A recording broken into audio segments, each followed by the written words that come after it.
ook begrepen meeting sumamente positivo caminho da IPPF commit também door de bisa con anta seguir sostener Aruba anta partner hope importante riba e terreno aqui caminho anta brinda assistência na Aruba e obviamente também nós como de parte nós ministério nós informar tudo de mensura também que o dentro presupuesto 2024 nós estamos percorrer para mais fundo para a família Playa Aruba. O motivo tá para sobre a família Playa Aruba tem rol hoop importante de mitigar problema não social, dus caso não que eventualmente lo probeera problema social door die brinda counseling, door die brinda educação sexual, mitigar é rol de hoop importante para o veld social. Het Gele Kruis também está presente awe durante a reunião aqui para se brinda informação sobre diferentes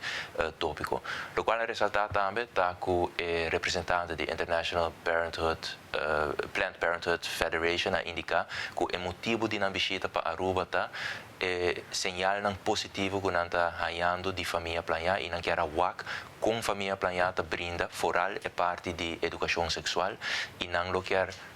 seguir maneira minha bisa acaba ajuda a família Playa, pero não quer ter essa maneira minha bisa percorrer para a família Playa por fungir como modelo que não pode replicar de nossa região. Que bem sumamente contento de WAC é bom sinal que internacionalmente está guardo receber fora de família Playa, trabalho na Curanta Hasi, é um time chiquito, um time dinâmico, pero o impacto que não tem para percorrer, para maneira de dizer em inglês, para percorrer para o well-being de nós jovens é enorme, então uma palavra de para bem na família Playa. Sim, a inta estava uma reunião informativa, onde conosco papia de desarrollo en cuanto a salud sexual aquí en Aruba, donde no está y donde nos quiere llegar. Somos quiere partners na hope importante y clave, no solamente para la familia Playa, pero para el movimiento mesmo na Aruba. Estaba el gobierno de Aruba, junto con los delegados de International Planned Parenthood, nos papia de movimiento estratégico, también plan estratégico que la federación tiene, donde nos está posicionando como Aruba y también con nos por seguir trabajando en diferentes áreas y fuera la parte innovativa que hoy en día está hopi, papia de jeco, está digital health, donde nos está, cuántos servicios nos tienen, cuántos